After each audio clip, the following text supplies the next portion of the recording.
বেরিয়ে মোহাম্মদ মুশফিক সব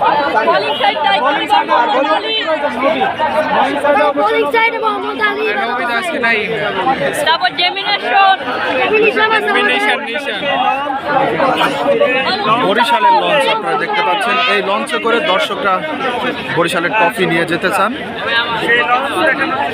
দর্শকের সাথে বরিশালের দেখতে পাচ্ছি তার হাতে বরিশালের লঞ্চ নিয়ে এসেছেন। চট্টগ্রামকে দ্বিতীয়বারের মতো শিরোপা ঘরে তুলতে চান বরিশাল।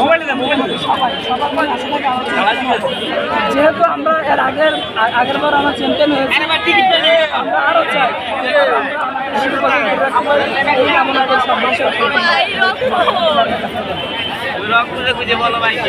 বরিশাল যদি আজকের ম্যাচে বরিশাল চিটাগাংয়ের সাথে টসে জিতে আগে ব্যাট করে, তো সেটাতে কত টার্গেট দেবে বলে মনে হয়? প্রায় 200 উপরে, 200 প্লাস 220 পঁচিশ হইলে ইনশাল্লাহ 220-25 আমরা লাভ করি, কিন্তু 200 কম যেন না হয়, তাহলে অনেক।